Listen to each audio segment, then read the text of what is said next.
Welcome to this edition of Big Show Prime. We discuss the great Indian demonetization, which was trumpeted by Prime Minister Narendra Modi as one of his biggest achievements. Let's analyze. Hey, wait. You did not introduce yourself and me. Oh yeah, I'm Suresh Menon and this is my girlfriend Alexa. And better treat me as one.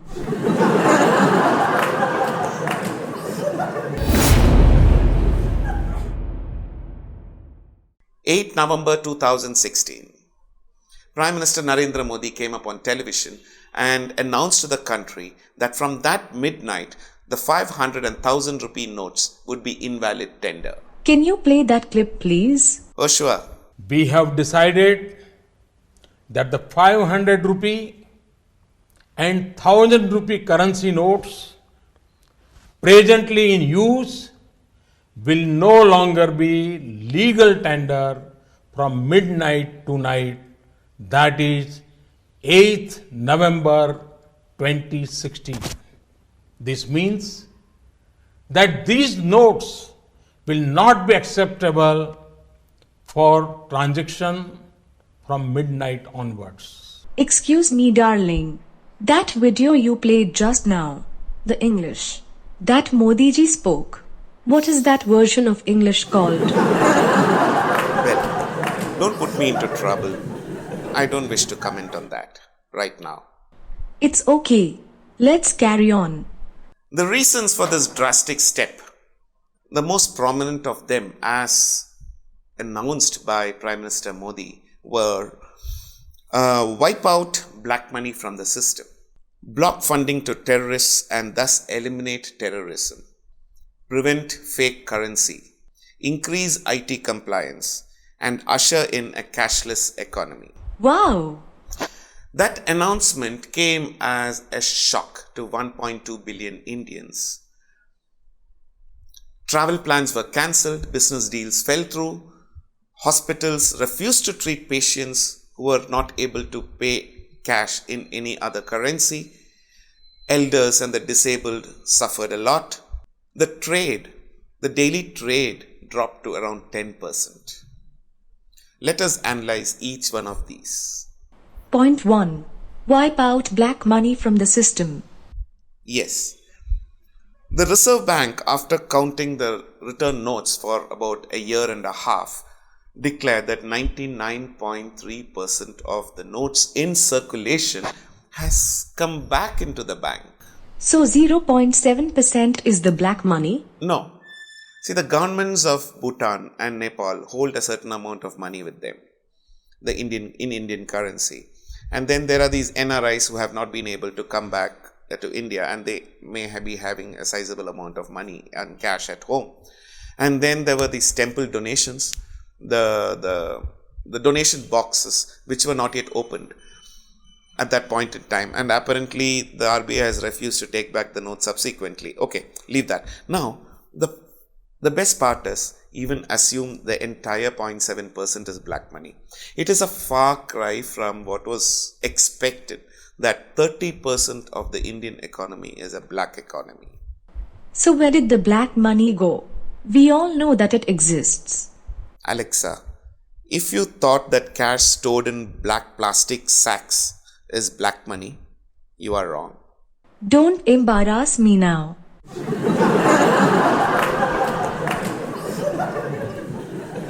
People who generate black money definitely wouldn't be storing their money in cash for a long time. I mean, they would have converted it into tangible assets like gold or land or whatever.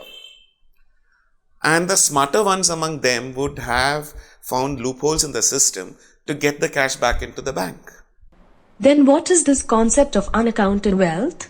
Every rupee is accounted for in the economy.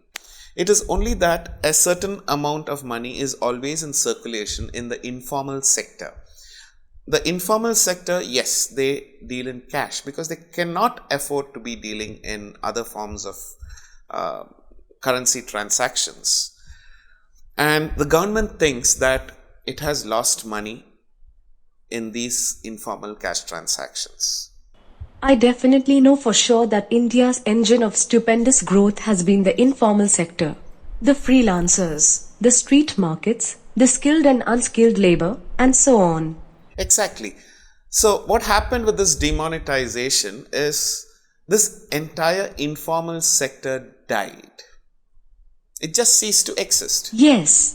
And the formal sector must also have suffered because they depend a lot on the informal sector for their inputs. Yes, obviously, because the informal sector feeds the formal sector to a certain extent. They are interdependent. And once the informal sector dies, the formal sector also suffers.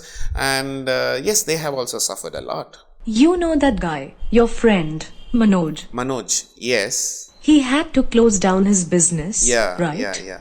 And then there were these farmers who suffered a lot due to want of cash for their produce because no one was able to pay cash to them. That is very And sad. the banking sector and most of them wouldn't be having even bank accounts. So the first objective was a failure, right? Obviously, darling. Okay, let's get on to the next. Point 2. Block terrorist funding and eliminate terrorism. Block funding to the terrorists. I guess that was a joke suggested by Mr. I know that the same month there were 4 terror attacks in Kashmir.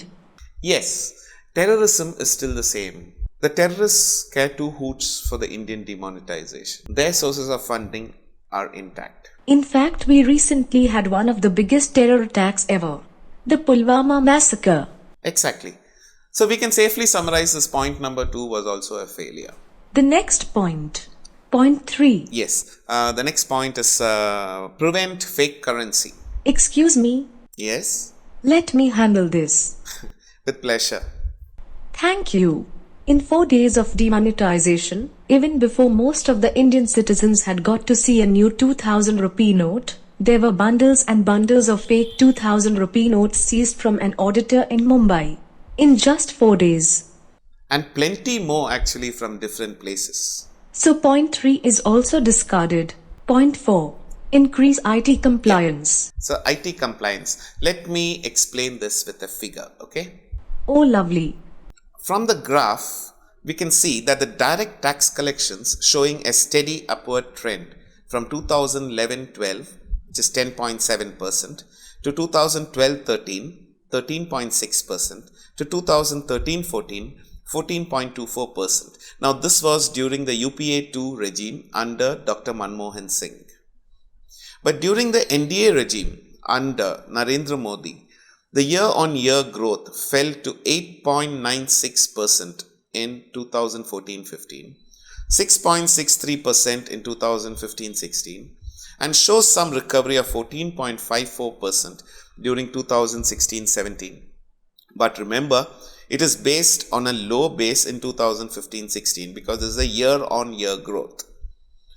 If the direct tax collection followed the same trend as in the Singh era, take it as 14%, for the next 3 years, it would have touched rupees 9.46 lakh crores instead of the present collection of 8.49 lakh crores. This means that there is nothing to boast of here either. Nothing at all, actually. The number of taxpayers have increased, obviously, after the demonetization. Though there has been a steady increase, it has increased after demonetization also. But the sad fact is that almost all of them and some more of the earlier taxpayers all filed nil returns. So where is the revenue?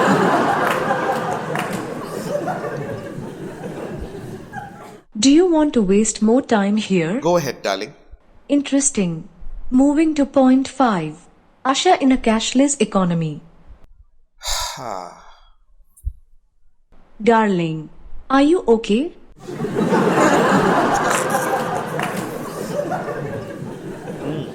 Yes. Shall I call the ambulance? No, darling, I'm thinking. Thinking about your credit card overdue payments, I suppose. See, the cash has already been wiped out of the system. It is already cashless. So where is the economy is what I was wondering. When you don't have cash, You don't spend. That is cashless economy. Actually, the meaning is to spend money using cards, plastic cards, could be a debit cards, credit cards, etc. Oh yeah, good idea. There is this cobbler on the streets, and I polish my shoes for 10 rupees with him in the morning. And do I expect him to have a card swiping machine on the pavement? Very true. The money he earns that day feeds his family for the night. Exactly. So I go to a roadside tea shop and have a tea. I get roadside teas start from around 10 rupees in Chennai. And do you think I can go and ask the cashier that I want to swipe my card for 10 rupees? They must have been his thoughts for a long time, since when he himself was a chaiwala, a tea seller.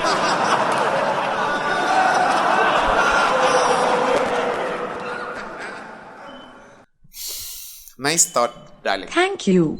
And see what happened after that. It's obvious. The cash started coming back into the system, and today there is the number of transactions, or the volume of transactions happening in cash is much more than how it was before demonetization. Yes, obviously. Cash would have come back with a vengeance. Yes, you are right. So the entire demonetization flopped. No wonder. No wonder what? Modi has addressed about 125 rallies in 3 months for his election campaign. So what? He has not mentioned the word demonetization in a single rally. He's not mentioned this word demonetization. Are you sure? This is news. I keep myself updated. Modi's supporters continue to harp on demonetization being so successful and as an achievement. It looks like Narendra Modi himself has realized that it was a total flop. I'm sure that if he had mentioned that word in his rallies, the crowds would have shooed him down.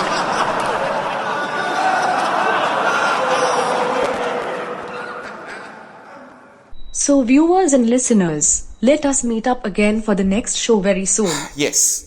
And if you enjoyed the show, please ensure that you share this video with your circles and also subscribe with the button below. And the bell icon next to it, so that we will be able to let you know when a new show is going up. Nice of you, Alexa. Love you. Love you too, darling. Love you to bits.